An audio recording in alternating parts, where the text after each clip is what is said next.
तथागत बुद्ध का जन्म, ज्ञान प्राप्ति और उनका महापरिनिर्वाण, ये तीनों घटनाएं एक ही दिन घटित हुई थी और इस दिन को नेपाल, भारत ही नहीं, दुनिया के तमाम देश महापर्व के रूप में मनाते हैं। आइए जानते हैं। दोस्तों नमस्कार, स्वागत है आपका अपने YouTube channel the continental explorer में।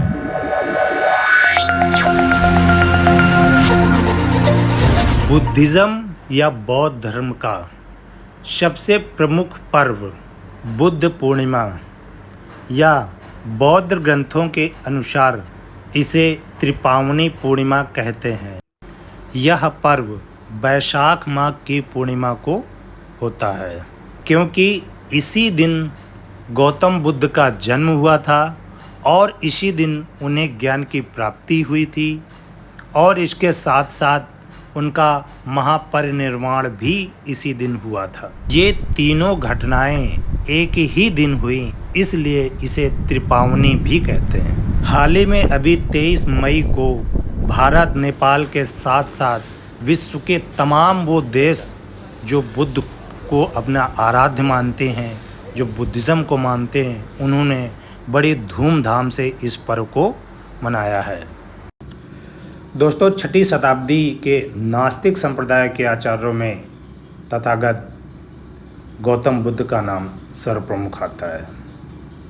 तथागत ने जिस धर्म का प्रवर्तन किया था वह वर्तमान समय में एक अंतर्राष्ट्रीय धर्म के रूप में प्रचलित है। तथागत बुद्ध का जन्म 563 ईसा पूर्व को कपिलवस्तु के समीप एक वन है जिसका नाम है लुम्बिनी, और ये लुम्बिनी का ये वही वृक्ष है जिसकी शाखा पकड़ करके महामाया झूलने का प्रयास की थी और उसी के कारण उनको प्रसव पीड़ा हुई थी।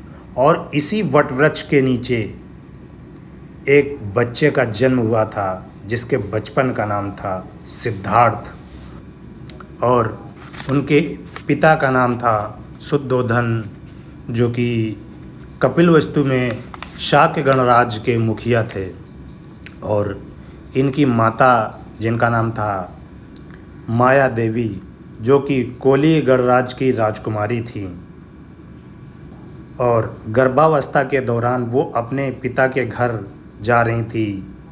तभी रास्ते में इस लुम्बिनी नामक वन में उनको विश्राम करने की इच्छा हुई थी और उस पेड़ को पकड़कर वो झूला झूलने का प्रयास की। तभी उनको प्रसव पीड़ा हुई और एक बच्चे का जन्म हुआ जिसका नाम था सिद्धार्थ, और वो बच्चा आगे चल कर के गौतम बुद्ध के नाम से प्रसिद्ध हुआ। सिद्धार्थ बचपन से ही जीवों के प्रति दयालु प्रवृत्ति के थे और राजपाट में मन न लगने के कारण 16 वर्ष की आयु में ही उनका यशोधरा नामक कन्या से विवाह कर दिया था, जिनसे एक खूबसूरत पुत्र की प्राप्ति हुई जिसका नाम राहुल था।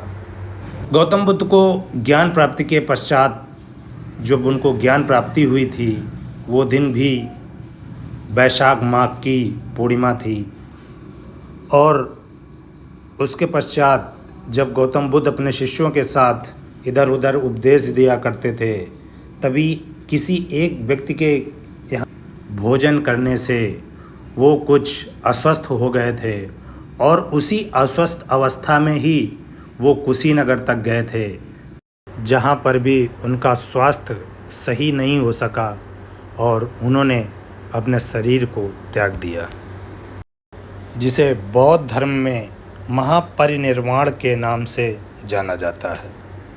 इसलिए और वो दिन भी वैशाख माह की पूर्णिमा ही थी, इसलिए बौद्ध धर्म में इस दिन को बहुत ही महत्वपूर्ण स्थान दिया गया है, क्योंकि इस वैशाख माह की पूर्णिमा को ही बुद्ध का जन्म हुआ, बुद्ध को ज्ञान की प्राप्ति हुई और बुद्ध का महापरिनिर्वाण भी इसी दिन हुआ, यानी कि पूर्णिमा को।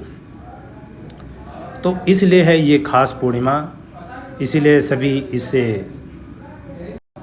त्रिपावनी पूर्णिमा के नाम से जानते हैं, यानी कि 3 पावन पर्व एक ही दिन, इसलिए इसे त्रिपावनी कहते हैं। तो ये है पूर्णिमा का रहस्य या राज या ख़ास बातें जो पूर्णिमा से संबंधित हैं, और बुद्ध धर्म में इनका एक विशेष महत्व है। आप सभी को नमो बुद्धाय। दोस्तों, आप सभी से मेरा एक और रिक्वेस्ट है, यदि आपने मेरे चैनल को अभी सब्सक्राइब नहीं किया तो प्लीज़ सब्सक्राइब कर लें। आपका सहयोग हमारे लिए महत्वपूर्ण है। आपका बहुत बहुत धन्यवाद।